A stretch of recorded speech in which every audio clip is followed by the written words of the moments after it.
नमस्ते बच्चों। आज मैं भारती भुवन की पुस्तक संस्कृत भारती भाग 1 आपको पढ़ाऊंगी।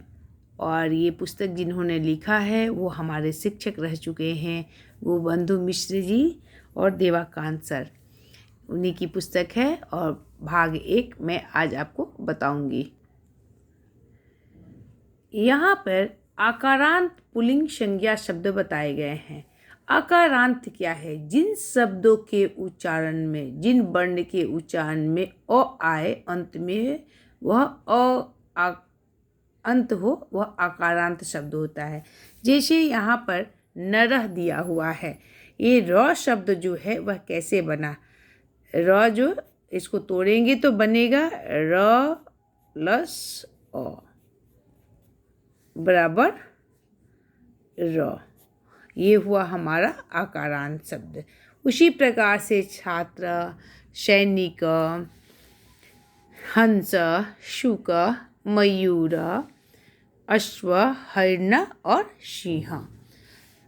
इसके बाद इन शब्दों के अर्थ हम जान लेंगे। नरह मीन्स पुरुष होता है, छात्र मीन्स बालक होता है, सैनिक मीन्स सैनिक होते हैं, हंस मतलब हंस हुआ, शुका मीन्स तोता, मयूर मीन्स मोर, अश्व मीन्स घोड़ा, हरिण मतलब हरिण और सिंह मीन्स शेर या सिंह।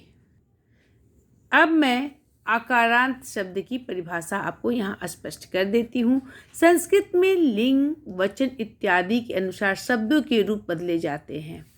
शब्दों के रूपों के मूल शब्द को प्रतिपादित कहते हैं।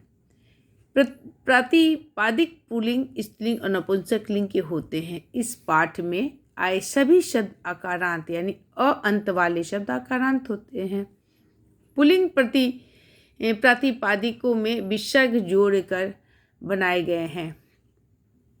विसर्ग लगने पर वे एक वचन, शब्द रूप या पद बन जाते हैं। जैसे नरह, नर है तो नरह हुआ, एक वचन नरह, नरो, नराह। पुल्लिंग में बालक के समान, नर जो है वह बालक के समान जाएगा। बालक है, बालकः, बालको, बालका हम कर सकते हैं।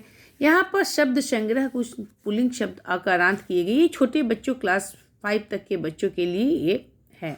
जैसे देव, ईश्वर, सब में अ अंत है, इसलिए ये आकारांत। सारे शब्द रूप जो यहाँ दिए हुए हैं वह सारे शब्द रूप आकारांत शब्द रूप हैं। जैसे हंस है, शुक है, मयूर है, आपणिका दुकानदार को बोलते। इस तरह के सारे शब्द रूप पढ़ने से आप एक शब्द कोश बना सकते हैं आकारांत शब्दों के। अश्व, व्याघ्र, सिंह, शस्क यानी खरहा या खरगोश को बोलते हैं। उष्ट यानी ऊँट को, मृग यानी हरिण को। ये सारे शब्दार्थ मैं आपको दिखा रही हूँ, ये बनाए जाते हैं। अब हम यहाँ पढ़ेंगे और समझेंगे कि ये क्या है। संस्कृत में शब्द 3 लिंगों में बटे हैं। मैं पहले भी आपको बताई हूँ कि पुल्लिंग, स्त्रीलिंग और नपुंसक लिंग संस्कृत में 3 लिंग होते हैं। सामान्य रूप से जिनके पुरुष का बोध होता है उसे हम पुल्लिंग कहते हैं। जिसमें स्त्री का बोध हो उसे स्त्रीलिंग कहते हैं। जिसमें न पुरुष का बोध हो वह और न स्त्री का बोध हो, उन शब्दों को हम नपुंसक लिंग कहते हैं। यहाँ पर नरा पुल्लिंग हो गया, भार्या पत्नी यानी स्त्रीलिंग हो गया, पुस्तकम नपुंसक लिंग हो गया। बाला, अश्व, ये सारे शब्द रूप जो हैं, शब्द हैं, पद हैं, ये पुल्लिंग हुए। स्त्रीलिंग बाला शाखा स्त्रीलिंग हुई। और पुस्तक, भवनम, पत्रम, नेत्रम, हस्तम, भवनम, ये सारे शब्द रूप जो हो जाएंगे वह नपुंसक लिंग हो गए। यहाँ कुछ अभ्यास कार्य आप बच्चों के लिए दिया गया है। जैसे चित्रों के सामने संस्कृत में लिखे। यहाँ लिखा हुआ है, जैसे सूर्य है तो सूर्य हो गया, बाण को बाण, मूषिक चूहे को, जो मैंने इस पेज में आपको दिखाया था, इन्हीं से चयन करके यहाँ आपके अभ्यास कार्य को दिया गया है। गज मीन्स हाथी, मंडूका मीन्स मेढक, कुकरा मीन्स कुत्ता। अब आपसे प्रश्न नंबर 2 पूछे जाएंगे कि किन्हीं 5 पक्षियों के नाम संस्कृत में लिखिए। हंस, कोकिल, शुक, खग और बक या काक, जो भी पक्षी का लिखना होगा। दिए गए शब्दों के लिए सही संस्कृत शब्द चुनें। जैसे कोयल को क्या बोलते हैं? कोयला तो नहीं बोलते हैं, ना काका बोलते हैं, ना कोकला बोलते हैं। कोयल को संस्कृत में कोकिला कहते हैं। चूहा को मूषिका कहते हैं, मशका मूषिका मशका नहीं होगा। कौवा को काकह कहते हैं संस्कृत में, बैल को वृषह कहते हैं, वृषा नहीं वृषभा कहते हैं, वृषभा मतलब होता है बैल, ये गलत है यहाँ पे।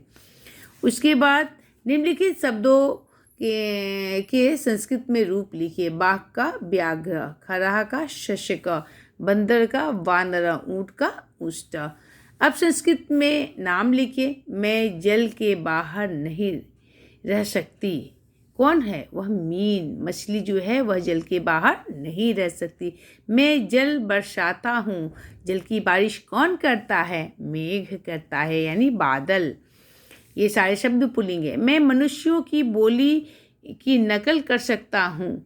शुक तोता को हम पढ़ाते हैं, राम राम बोलो तो वो बोलता है, वो रामायण भी गाता है, बोलता है, घर की बातों को सुनता है तो वह बोलता है। मैं जल का राजा हूँ, जंगल का राजा हूँ, सिंह। मैं भारत का राष्ट्रीय पक्षी कौन है? मयूर। और मैं रेगिस्तान में रहता हूँ, उष्ट। धन्यवाद बच्चों। अगले आकारांत शब्द रूप में अगले क्लास में बताऊंगी।